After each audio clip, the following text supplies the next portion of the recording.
So the question was about ketamine and psychedelics. I want to be crystal clear about psychedelics. Anytime any human being on planet Earth takes any form of psychedelic, it is a gamble. It is a gamble. The thing that psychedelics do is they fully loosen up the superego. So today's meditation was about releasing in a big way, letting go. That's what psychedelics will do. Will create a total release of resistance. Now, if you take a big psychedelic like ketamine, that's going to be a full release, such a release that, like I've done ketamine before, and I couldn't move my limbs. I couldn't move my body. It's just like you become, in a sense, like comatose or paralyzed. And I can tell you, I've done all the psychedelics, and I had the most horrific experience of my entire life doing ketamine. Hands down, the worst, most horrible experience. I couldn't even imagine an experience more horrible than this. And, my practitioner told me, hey, the experience will peak for about 45 minutes, and the whole thing will maybe be an hour and a half. It'll be fully out of your system. 18 hours later, I'm still tripping like crazy. And I could just like, wow, this is a really intense thing. Now I can handle myself pretty well in altered states of consciousness, but this was just absolutely bonkers, how bad it went.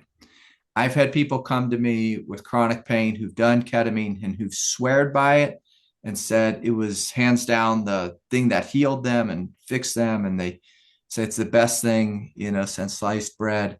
I've heard that story a number of times. I've also heard stories of people who've taken it and then the next day took their life. And, in this modern age, especially in the age of YouTube, medicine, and there's all this clickbait of I did ayahuasca once and I was healed of 30 years of depression. I did psilocybin once and I was fully healed. I did DMT and I saw God and now I'm enlightened. I did MDMA therapy and it healed everything. The thing, that I've seen just being in practice for, 20 years now or so, in the last 10 years, people have really been doing lots of psychedelics, but I've been doing psychedelics since I was literally 14 years old. So real comfortable with them. I just see that it's a gamble. Some people, huge benefit. Most everyone gets great insight through taking psychedelics, but actually not much change unless they follow it up with behavioral change. That means you do the change, you make the change, you choose to change.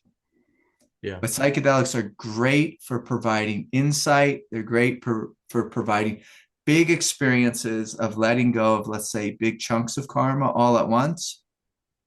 But even after that, I met people who said, oh, I just felt like I let go of all the anger I've ever had and all the hatred I had about my ex-wife or brother or sister-in-law or whatever it was.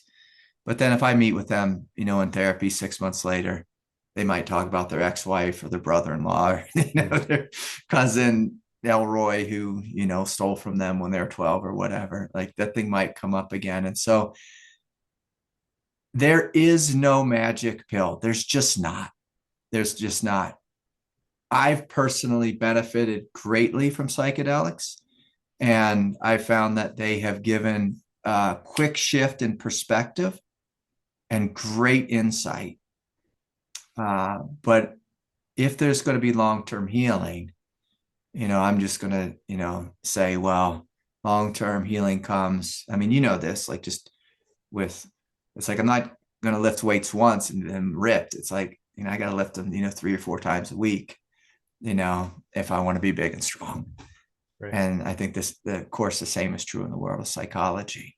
You are a good candidate for it. I was a good candidate for it. With me, it didn't work with my nervous system. But all the other psychedelics worked excellent with my nervous system. But I had, like I said, a terrible experience with ketamine. But I came to it because so many people raved about it and said how beneficial it was.